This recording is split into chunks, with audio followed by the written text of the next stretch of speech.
Welcome.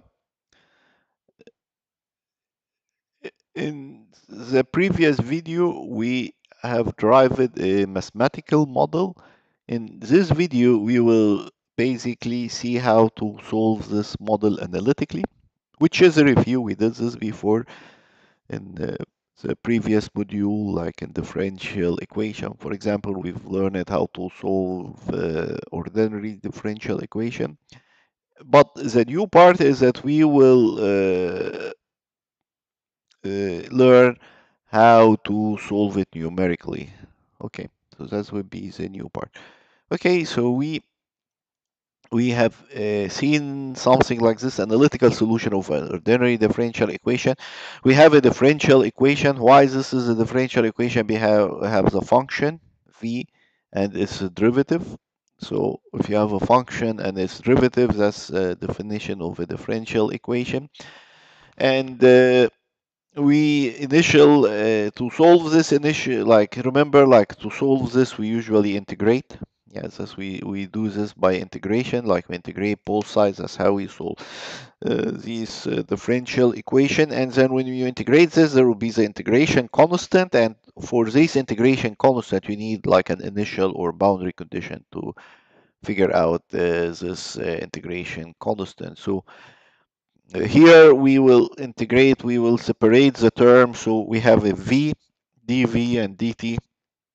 So the solution technique basically would be to just, I would say, just separate the term, yeah, and uh,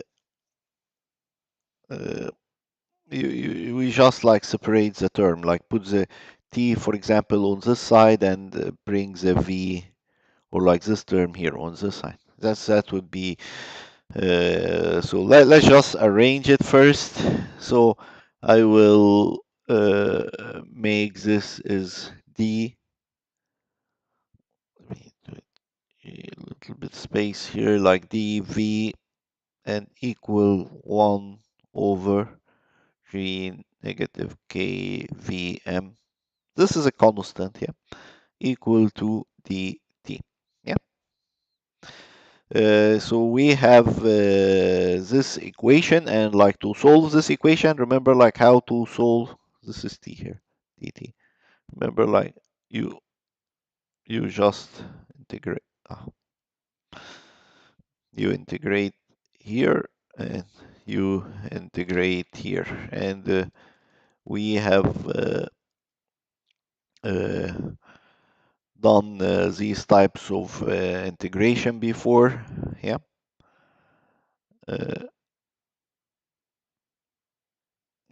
so do you remember like how to do this? So we have v, yeah, and for v, let me do you remember something like this?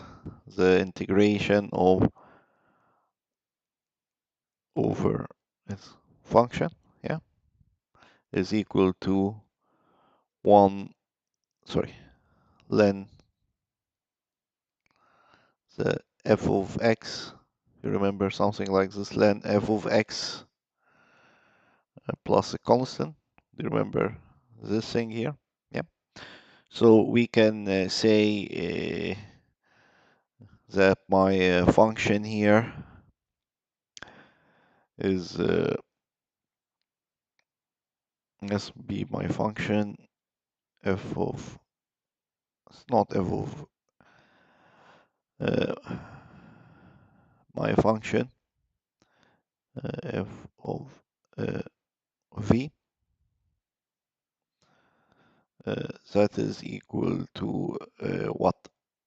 That is equal to j negative k m v. Yeah, remember something like this.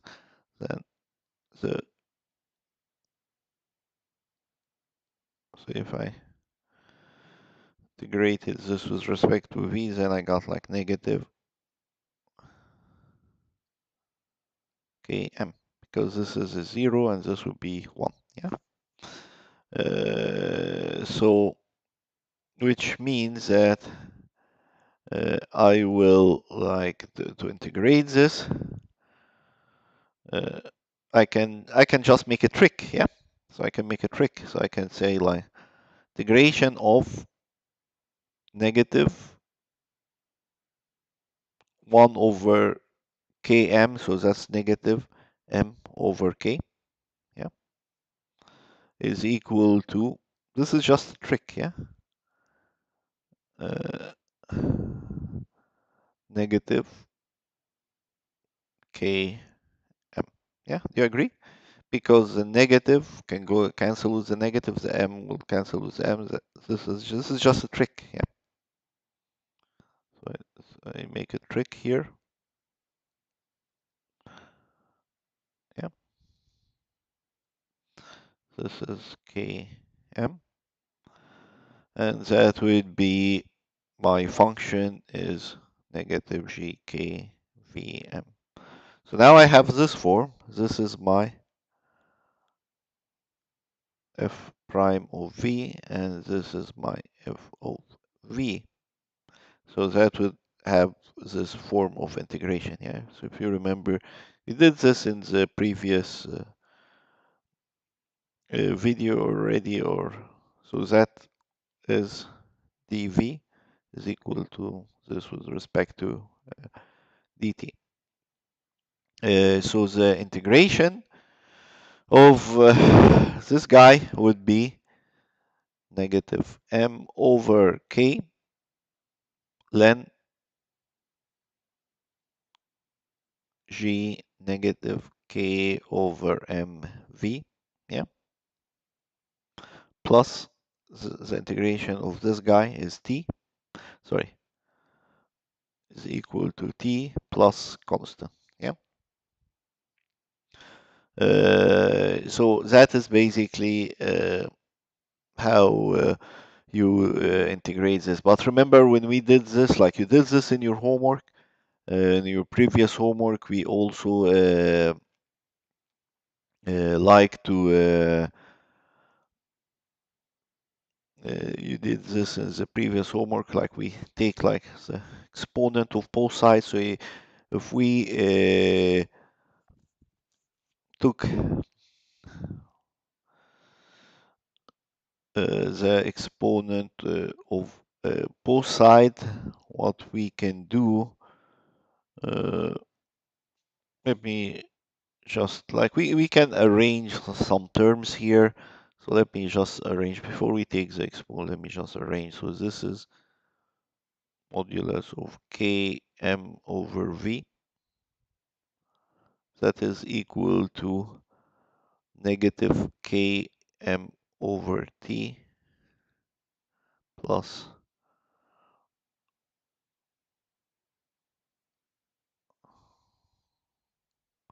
negative plus, it doesn't matter really because this is a constant, negative kc over m. This is a constant here. Okay. Okay. So do you agree we have something like this? And this is a constant, so it really doesn't matter. You can make it negative, you can make it positive. I will just keep the constant here as a positive, yeah, because I'll just keep my constant as a positive, yeah, because anything like a constant multiplied by anything is a constant, yeah. And then you can take like the exponent of both sides, so you get like g negative kv over m, that is equal to e to the power negative k over m t plus constant, yeah, uh, plus my constant. Okay, doesn't matter. It could be plus negative. It doesn't matter because it is just a constant, yeah. Okay, so yeah, this is a constant, yeah. Like you can remove this. This is plus a constant, yeah. So this is plus constant. Okay. So can we simplify this more? Yes, this is just a constant. So this is e to the power constant, which can be just like this. So this guy here, this is e to the power constant, which is just another constant, yeah? So we've seen this before, we did this before. So I can say negative jk over mv time c, like this constant. I mean, if you want to say this c1, and then I'll just here e to the power negative k m over t. Okay. Uh, negative km over t. Okay. So now uh, I have v as a function of t. That's exactly what I need. I want to see the velocity as a function of time. Let me arrange this equation, make it look a little bit nicer. Just get v on the left hand side and bring everything else on the right hand side. So I can multiply this, for example, by m over k and bring the g here to this side. Yeah. So I will get v is equal to uh, g negative uh, is equal to sorry, let me. I will bring like this guy here to this side and this guy here to this side. I mean, just arrange the term. Like all I'm doing is just arranging the term. Yeah. So that would be like v. That would be like g time m over k. Uh, and that would be negative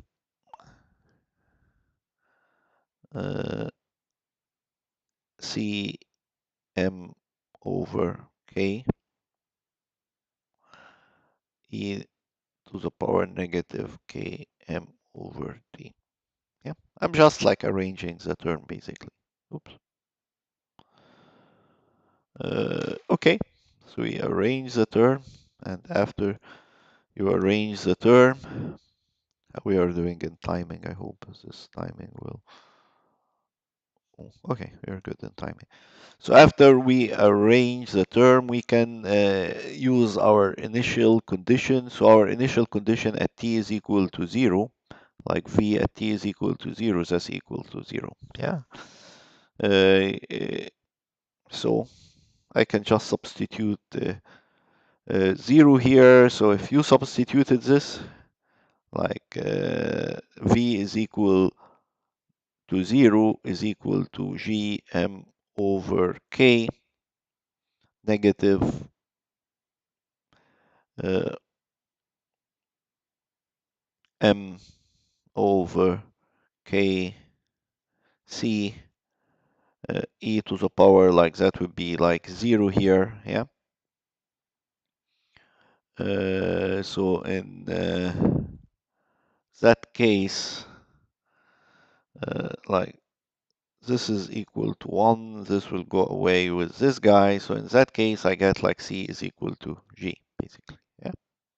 So I can substitute back here, yeah, the c. So in that case, I will get like v g over m k negative g m over k e to the power negative k m over t. I can take this as a common factor.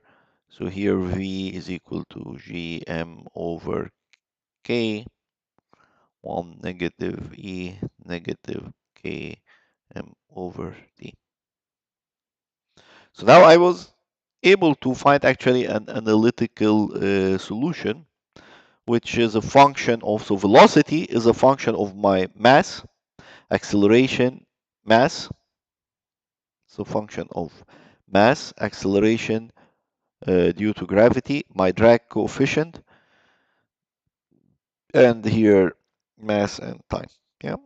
So I have a relationship And basically I can use this relationship to calculate so this relationship, which I can use to calculate like velocity as a function of time. So like this guy, uh, before he opened like his parachutist, I can see well, like so before he opened his parachutist, so this guy is falling. He has like this is force due to gravity. He has like force drag, and his velocity will change with time. I can just substitute different value here. So like a t is equal to 0, t is equal to 2, t is equal to 8, t is equal to 10, t is equal to, I don't know, 20, like second, second, second, second. I can keep like substituting this value here because now I have a direct relation. Like I substitute the t here, I know the mass of this guy, I know the drag coefficient, this is an empirical parameter, I know the acceleration due to gravity, then I could find the velocity at different position. And if I substituted this, I know it will be kind of an exponential function that looks like this. So that's velocity and that is time. It will be like starting here from 0 and until it reaches asymptotic value. This asymptotic value would be when the force due to gravity is in equilibrium with the drag force, and it will reach like an asymptotic value, which is basically like the terminal velocity. Yeah. So that's basically uh, my equation. So here, this is an example. Yeah. So if a parachutist has a mass, so mass is given as like 71.1 kilogram. At stationary air balloon jumps out of a stationary hot air balloon, computes the so initial velocity is like is a stationary hot air balloon. So V0 is equal to 0. So that's given here. Stationary hot air balloon, stationary. Yeah. Compute the velocity prior to operating the parachute, like before he opens the parachute. The drag coefficient is equal, so drag coefficient K is giving as 10, 11, yeah, to the power 6 kilogram per second. So now I have this guy, I have this guy, I know this guy 9.81 meter per second square. Uh, this guy is given 11.6 kilogram per second. This guy is giving 70.1 kilogram. Then I substitute different times and I calculate different fees.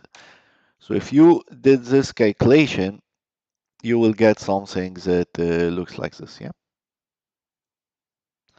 So at time 0, my velocity is 0.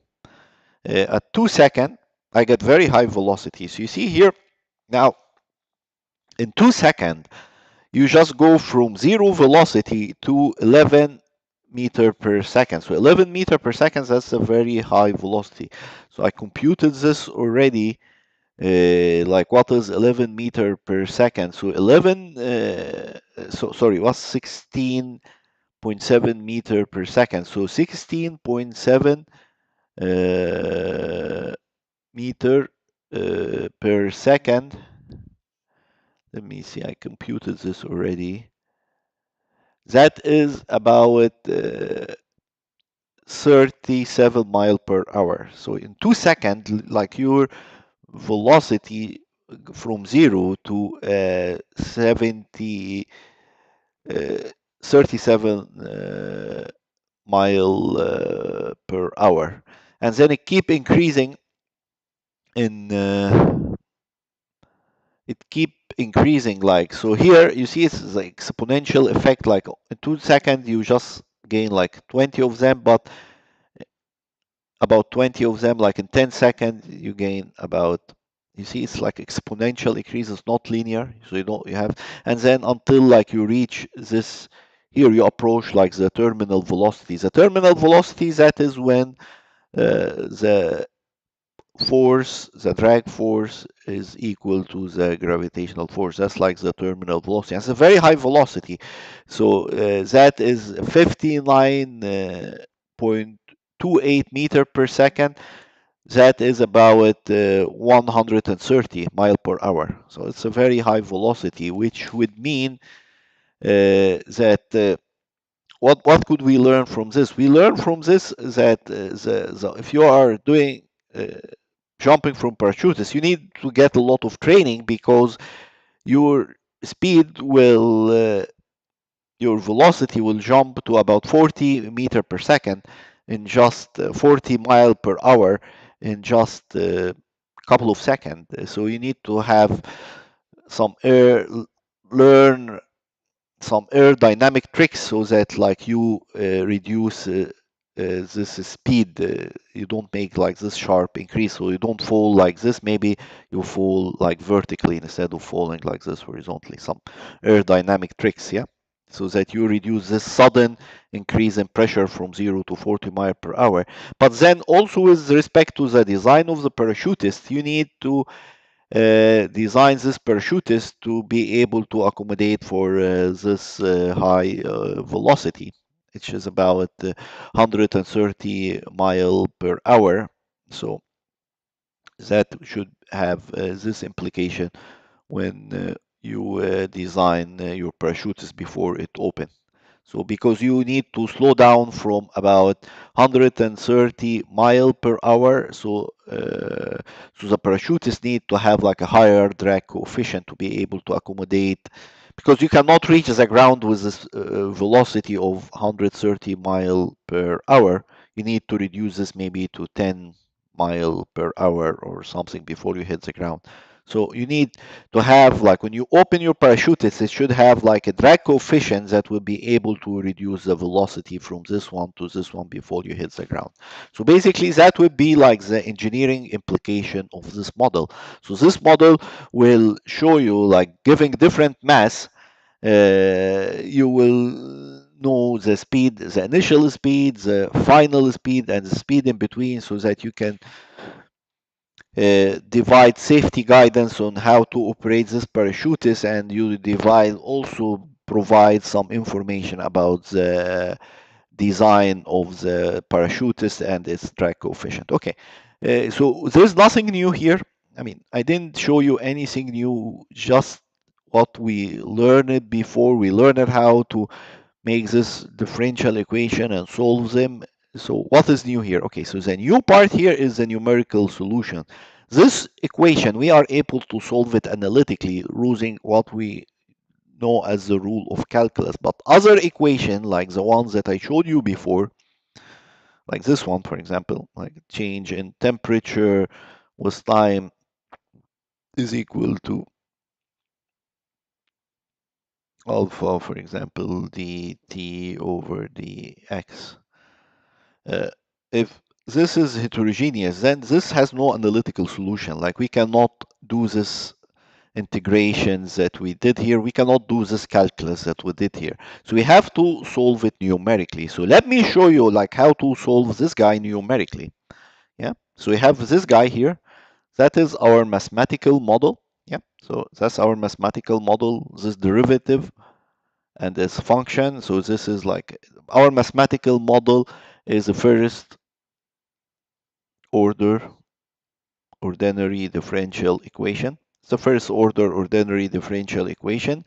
It has an analytical solution. We can solve it analytically using the rule of calculus. But how can we solve this guy numerically? Like, can we solve this guy numerically, like without using this derivative rules of calculus? Yes, we can solve it numerically, and numerical solution when we do modeling are more common than analytical solution, because analytical solutions, these are for simple problem with simple boundary condition, assuming that everything is heterogeneous. It might not be time changing. If it's time varying, it become more difficult and you need to have more restrictive assumption. And typically for real world application, we just use numerical solution. So how do we do like this numerical solution? We numerical solution is actually, do you remember something like this? You remember when we talked about derivative, like dv over dt, and I told you like dv over dt is equal to the limit as like delta t goes to 0, yeah, as delta t go to 0. So that is the uh, approximate difference, and that is the derivative, yeah. Uh, do you remember something like this? So again, that's basically that's exactly the numerical solution. The numerical solution, instead of taking the derivative, you just take the approximate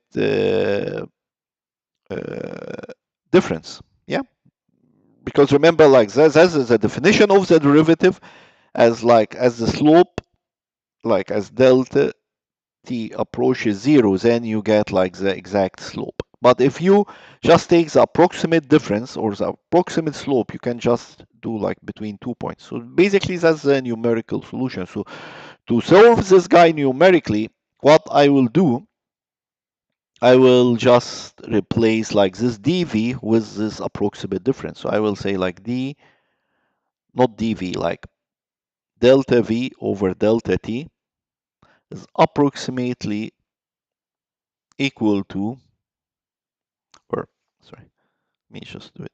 I can say like dv over dt is approximately equal to delta v over delta t, and that is equal to what?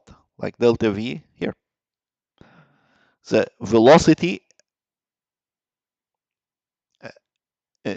at I plus 1 to velocity I. So the car, like the velocity in the current time step or the next time step minus the velocity.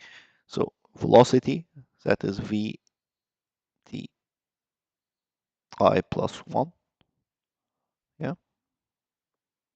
minus the velocity at t is equal to I plus 1. So this time step, like here, and the velocity here over the velocity here. So you got like this velocity and this velocity divided by the delta t. You divide it by delta t. Yeah, that's like your delta t. So that would be is equal to v t I plus 1 minus at the previous time step over delta t minus t minus 1. Yeah. So that's basically it. Yeah. So that's how I can solve this guy numerically. So I can say come here v t I plus 1. Here, that's the I plus 1.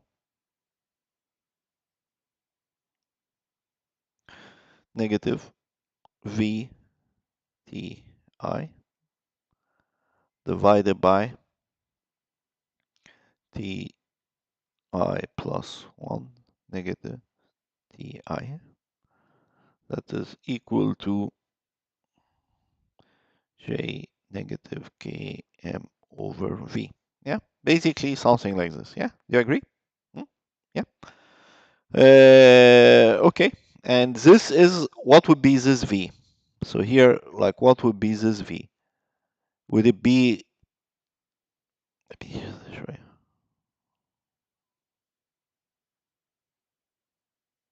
Would it be like this v or this v? It will be actually this v, because I want to find the slope at this point, and I can approximate it by taking like by this secant here, yeah. But what I want to find is I want to find like the slope at this point, ti. Okay, uh, and so this is basically uh, how the numerical solution of this guy, yeah. And this has to do also with, if you remember, the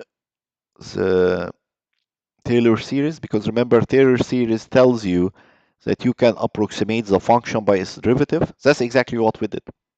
We approximated this function by its derivative, except that we are taking these derivatives like numerically. Yeah. So now we got our original function through its derivative, except that we are doing this numerically.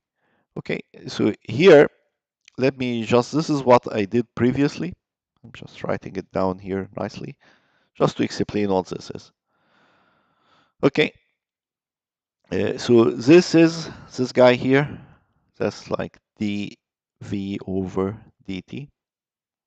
Yeah, approximate difference is equal to my vt it equal to I. So I can I just like put this guy here on this side, yeah, and can I move like this guy here to this side? So I can do this.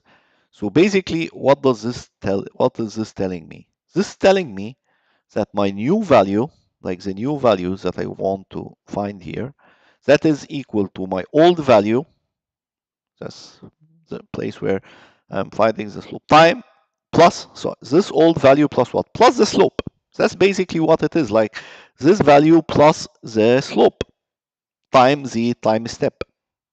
Yeah, I mean, that is like you learn this in algebra or geometry or whatever. Yeah, like if I want to find like this value, that would be like you start like this, you see like what is the slope from here to here, yeah, and then you multiply it by this distance, so you multiply the slope by this distance. Like if I want to see like I am here and I want to tell you what is the value here. So basically the value here is that the slope of this times the distance will give me this point, and then if I'm here, then you add to it this point. So basically I'm telling him like, so I'm starting from this point here, which is my old value, and then I want to go here. So how to go here? That was basically like the slope time this distance will give me like this point here plus this, that will give me like the distance from here to here, and then plus this, that will give me like this point here. Yeah, so basically that's what it is. Yeah, the new value is the old value plus slope times step size. Okay, this is, there is a name for this. This is called the Euler method. So numerical, this is numerical solution is called like the Euler method. So if you have heard Euler method before, now you know what is Euler method, and it is a form of Taylor series, because now we are expressing the function as its derivative. So now let me see how we are doing in time.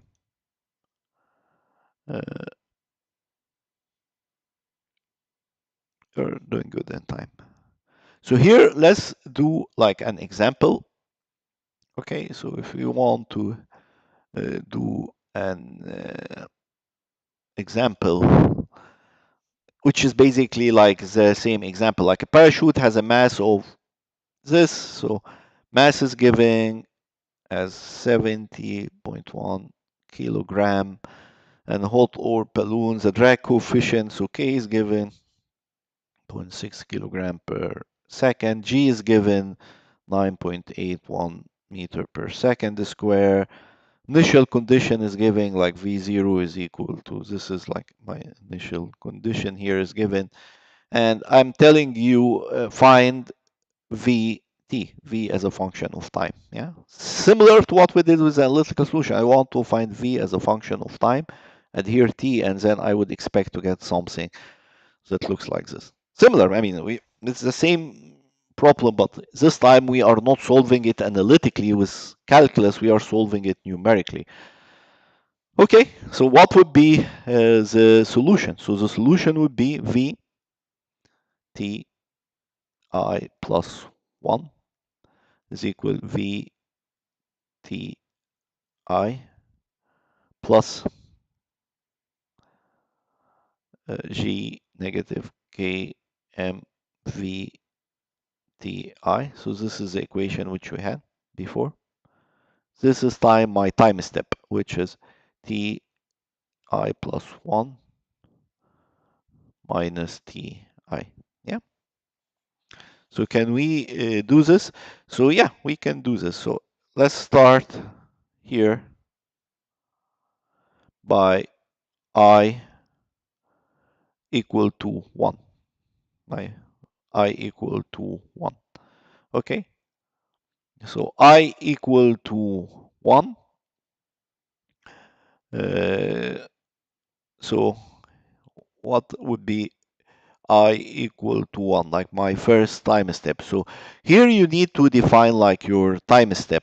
Like what is this? Like you need to define this time step. In this case, I will define like my delta. So delta t, like my time step, which is ti plus 1 minus ti. I will define this as like 2 second, like, so my time step is 2 seconds. Yeah, so here I is equal to 1, like, so that would be like v, like, so start like at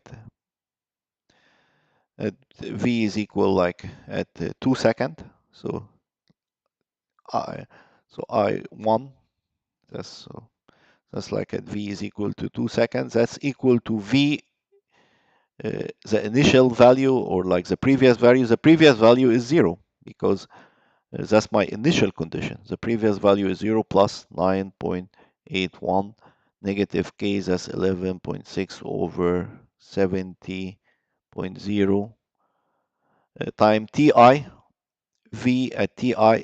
So at time equal to 0, velocity is equal to 0. So that guy is equal to 0. And my time step is 2. So that would be 2. Yeah. Or if you want to do it like ti plus 1 minus ti, you just want to do it. So if you did this, that will give you like 19.62. Then let's do for my second time step. I is equal to 2. So my second time step, again, we are doing like step size of 2. So that v is equal to 4.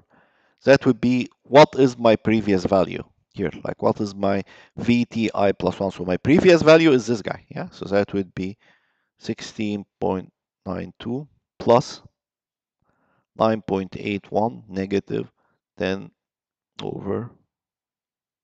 Okay, what is the velocity at the previous time step? So the velocity at the previous time step, that is giving as 9, this guy here. Yeah, and then time, what is ti plus 1? That is 4 minus ti, like the previous I, that's 2 again. So that would be 2 all the time. Yeah. Okay, so if we did this, we can do like, yeah, 75. Okay, and then you can do it the same. Like, let me show you. Like, I is equal to 3. So that's here. That would be like v is equal to 6. That would be like 37 plus 75 plus 9.8 here. So 9.81. Yeah. Negative 11.6 over 70.1 and 32.75. So you see like where this is going, yeah? And then that would be like 6 minus 4, and the numerical solution, if you did this one, I got 41.53. Yeah, so you can do this all like the way. I will keep doing this until like I is equal to 9. But you see the trend here. So at I equal to 9, the velocity would be equal to like 18. So the previous velocity, I'm reading this from a table that I have. So that's the velocity at like v is equal to like 16. That is equal to 56.90, yeah? So that would be like 56.90 plus 9.81 negative 11.6 over 70.1 times the previous velocity, 56.90 0, yeah, and that is time like 18 minus 16, and that will give me like 57.69, something like this, yeah. So let me show you like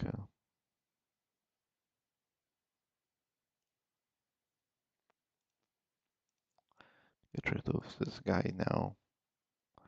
Let me bring this guy here.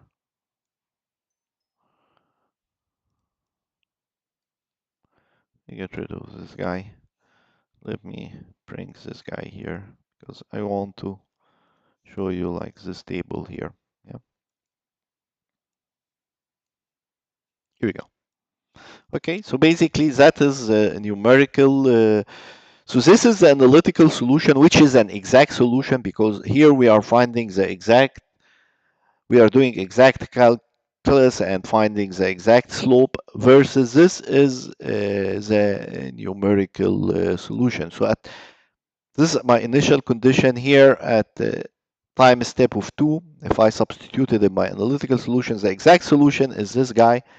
The numerical solution is a little bit off. Yeah. Here, the exact analytical solution is 28. The numerical solution is 32. At the end, like here at 18, the analytical solution is that's the analytical solution, and that is the numerical solution. I mean, they are close, but it's not like exact, like there are some error, yeah? So now my question to you, yeah, that's my question to you. So let me show you like here, I can plot both of them together. Before I ask you the question, let me just plot both of them first together. Then I will ask you the question.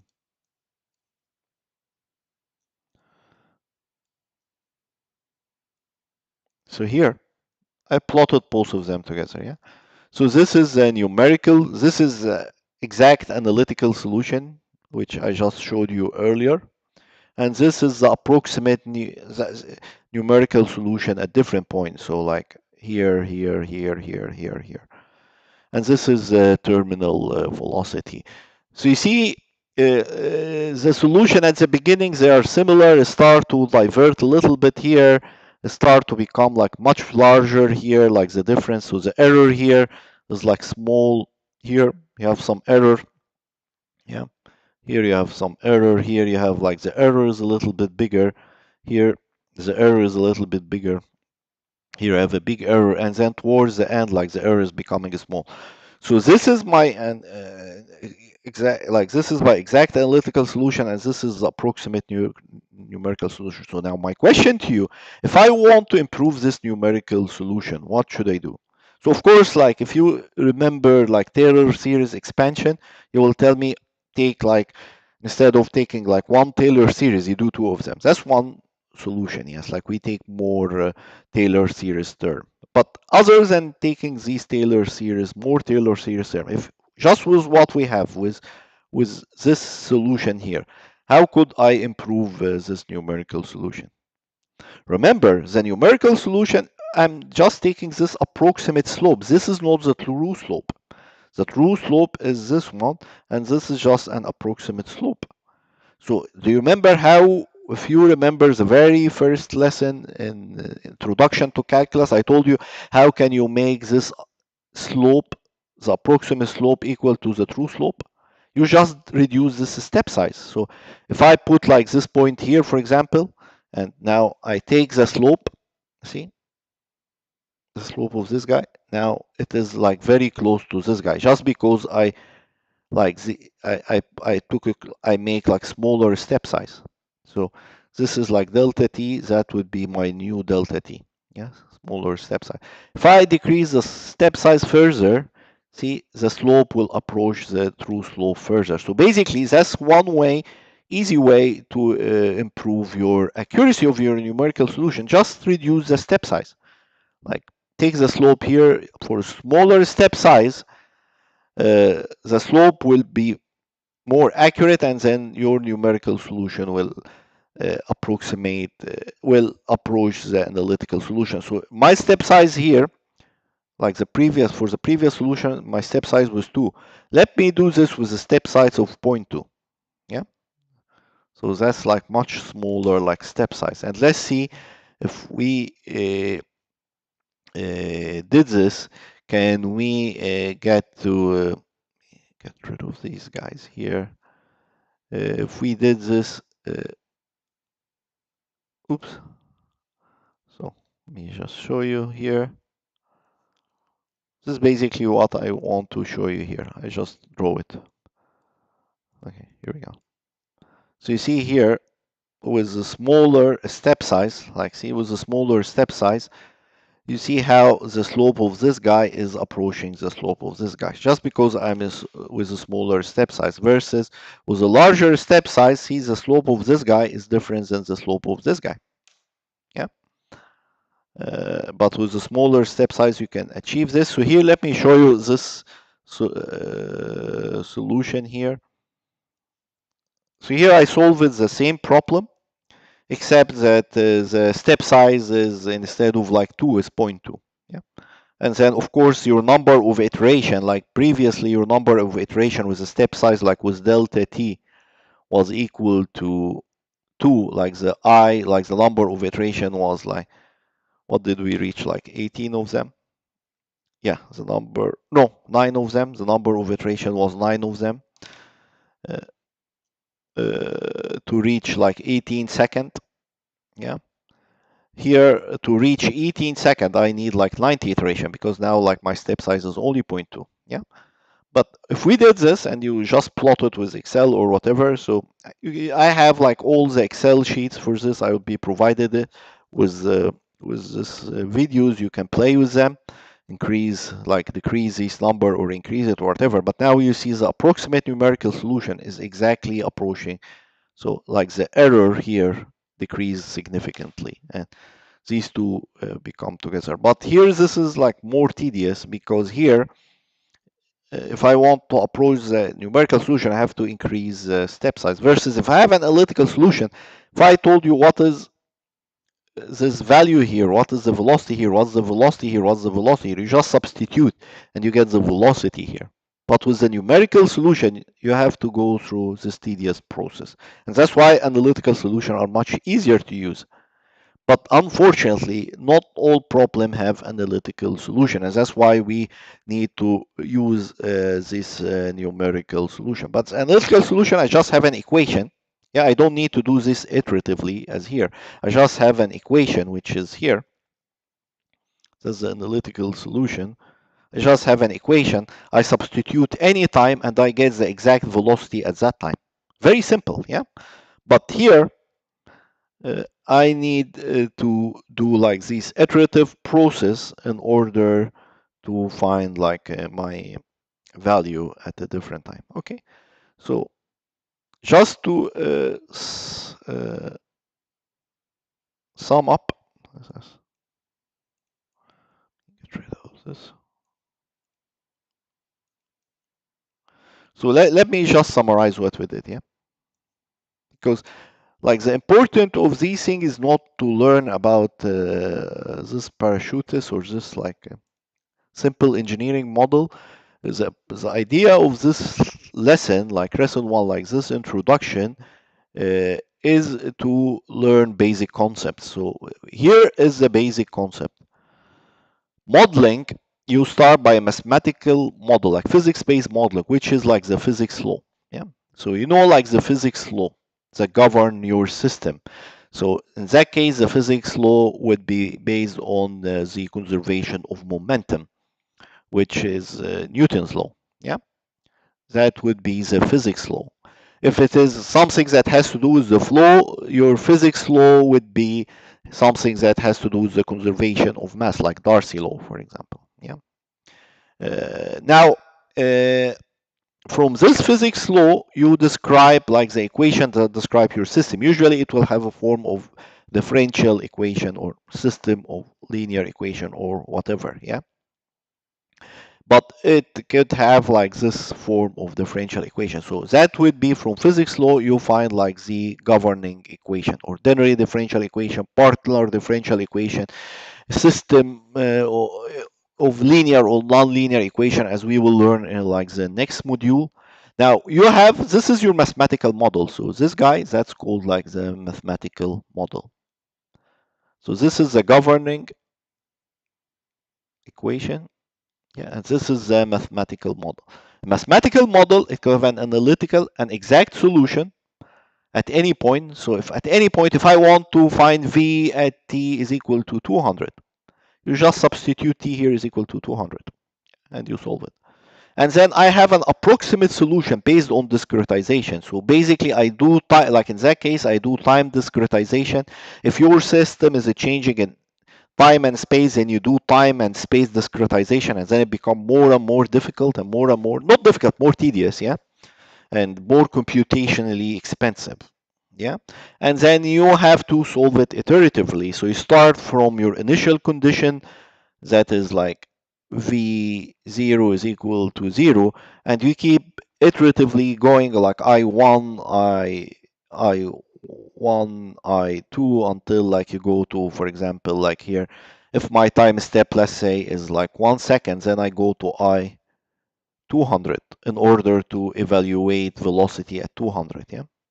So I keep going until I reach this velocity. So it's like tedious, yeah.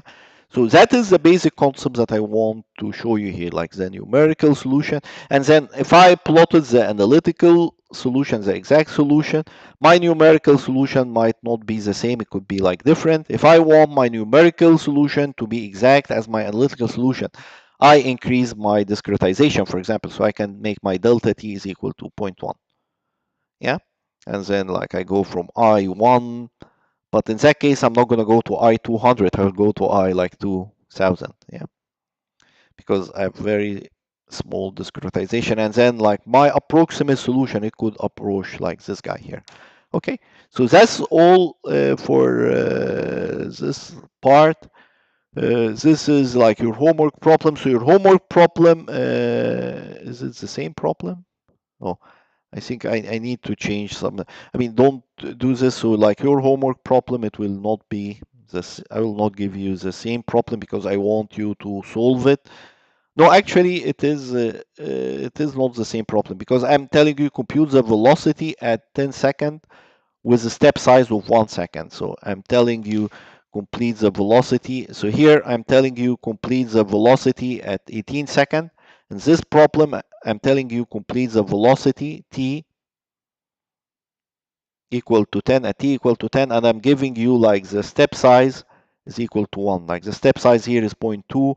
The step size in the previous problem is 2. So here you can do this. That's a different problem because I want it at 10 and the step size is 1. So you can play with this.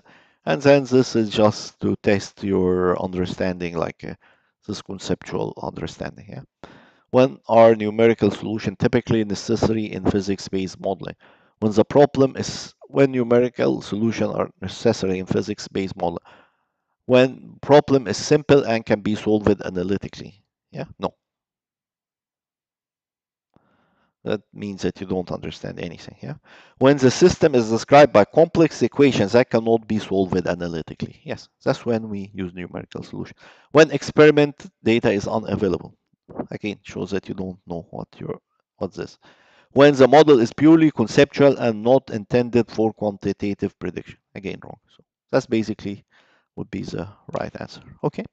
So that's all for this, and I will in the next video I will show you how to formulate a mathematical model and how for real engineering application. I will show you the application of this, like how do people use these concepts that we learned. Like so they know the governing equation. From these governing equations they formulate a mathematical model and then they solve this mathematical model like numerically, analytically, or whatever. Okay, so see you in the next video.